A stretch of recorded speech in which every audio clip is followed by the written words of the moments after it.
अस्सलाम वालेकुम, this is me doctor Awais Ahmad. क्या वाक़ई में ग्रीन टी हमारे वेट को रिड्यूस कर सकती है? अगर ग्रीन टी हमारे वेट को रिड्यूस कर सकती है तो कितनी हद तक रिड्यूस कर सकती है और हमें कितना ग्रीन टी लेना चाहिए कि इससे हम एक हेल्दी बॉडी वेट को मेंटेन रखें?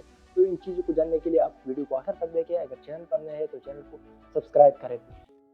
मैं आप लोगों को सबसे पहले एक एक्सपेरिमेंट बताना चाहता हूँ।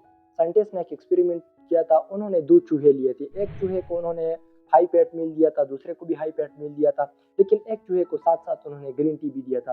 रिज़ल्ट ये आ गया कि जिस चूहे को उन्होंने ग्रीन टी दिया था, उस चूहे में ओबेसिटी कम थी, यानी वो ओबेसिटी की तरफ नहीं गया था और दूसरा चूहा जिसको सिर्फ़ और सिर्फ़ हाई फैट वाला मील दिया था, वो ओबेस था कुछ महीनों के बाद और वो दूसरा चूहा जिसको ग्रीन टी एक्सट्रैक्ट दिया था, तो वो मोटापे की तरफ नहीं गया था। तो इस एक्सपेरिमेंट के बेस पे साइंटिस्ट ये कह सकते हैं कि green tea helps in reducing your body weight और green tea helps in maintaining your healthy body weight. अब ग्रीन टी में ऐसा क्या कंपोनेंट है जिसकी वजह से एक बंदा ओबेसिटी की तरफ नहीं जाता?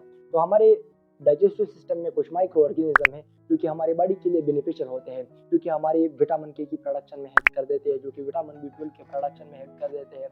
वो माइक्रो ऑर्गेनिज्म जब आप ग्रीन टी लेते हैं तो उनकी सर्वाइवल रेट ज़्यादा हो जाती है, तो उसकी वजह से एक बंदा ओबेसिटी की तरफ नहीं जाता। ग्रीन टी आप लोगे तो ग्रीन टी की वजह से आपकी ये बेनिफिशियल माइक्रो ऑर्गेनिज्म ज़्यादा होंगे, बेनिफिशियल माइक्रो ऑर्गेनिज्म ज़्यादा होंगे तो आपका हेल्थ भी अच्छा होगा और आप ओबेसिटी की तरफ नहीं जाओगे, आपका डाइजेस्टिव सिस्टम भी ठीक होगा। एक बात तो ये हो गई। दूसरी बात ये है कि इसमें कैफीन होता है ग्रीन टी में। कॉफ़ी की तरह नहीं होता, कॉफ़ी में बहुत ज़्यादा कैफीन होता है, ग्रीन टी में कुछ हद तक कैफीन होता है और caffeine also help us in burning our fats. Caffeine भी हमारे फैट्स को बर्न करने में हमें हेल्प देती है। और तीसरा एक चीज़ इसमें होता है जिसको हम कहते हैं कैटेचिन। कैटेचिन ये ग्रीन टी में बहुत ज़्यादा होता है और कैटेचिन हमारे साथ पोटेंट एंटीऑक्सीडेंट है।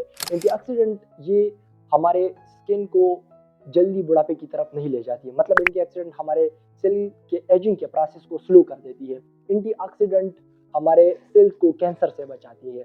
तो अगर आप ग्रीन टी लोगे, ग्रीन टी में पोटेंट एंटीऑक्सीडेंट है कैटेचिन, तो कैटेचिन की वजह से आपका स्किन का हेल्थ भी खराब नहीं होगा, आपकी एजिंग की प्रोसेस भी स्लो होगी और एजिंग के प्रोसेस के साथ साथ आपका एक हेल्दी बॉडी वेट भी मेंटेन होगा और आपके सेल कैंसर की तरफ भी नहीं जाएंगे। तो ग्रीन टी का सिर्फ ये फायदा नहीं है कि इससे आपका बॉडी का वेट कम होगा, इसका ये फायदा भी है कि जो आपके बेनिफिशियल माइक्रो ऑर्गेनिज्म है उनकी सर्वाइवल रेट बढ़ जाती है। साथ में इसमें कैफीन होता है जो कि नर्व स्टिम्युलेंट है, उससे आप एक्टिव रहते हैं और वो आपके पेट्स को भी बर्न कर देता है। तीसरा इसमें एंटीऑक्सीडेंट है और एंटीऑक्सीडेंट की वजह से आपका स्किन का हेल्थ भी ठीक होता है, आपके ब्लड का हेल्थ भी ठीक होता है, आपके हर सेल का हेल्थ ठीक होता है। तो सिर्फ और सिर्फ ओबेसिटी के लिए नहीं बल्कि इन चीज़ों के लिए भी आप ग्रीन टी को ले सकते हैं। अब कितना ग्रीन टी हमें रिक्वायर्ड होता है कि जिस तरह चूहों में उन्होंने रिजल्ट शो कर दिया, अब हमारी बॉडी में चूहों की तरह रिजल्ट शो करे। तो अगर आप चाहते हैं कि आपकी बॉडी में भी ये रेट्स की तरह रिजल्ट शो करे, तो आपको चाहिए कि आप at least per day 10 cups green tea ले लें। अगर आप चाहते हैं कि आपका वेट रिड्यूस हो बहुत ज़्यादा, तो आपको चाहिए कि उसके लिए 10 कप्स पर डे ले लें, कम नहीं। 10 cups per day green tea लोगे तो आपका रिजल्ट सेम होगा as it was in rats. अगर आप 10 कप से कम भी ले सकते हैं, आप 5 भी ले सकते हैं, लेकिन फिर उतना ज़्यादा फिर उतना कम नहीं होगा जितना कि चूहों में कम हुआ था। एक दूसरी स्टडी के मुताबिक जो लोग ग्रीन टी अपने फूड हैबिट में शामिल करते हैं तो 17% चांसेस उन लोगों में ओबेसिटी के कम हो जाते हैं, यानी 17% चांसेस हमारे साथ कम हो जाते हैं कि वो बंदा ओबेसिटी की तरफ जाएगा। सिर्फ और सिर्फ ये नहीं, 60 ओबेस लोगों को एक स्टडी में लिया था और उनको ग्रीन टी उनके फूड हैबिट में ग्रीन टी शामिल किया था।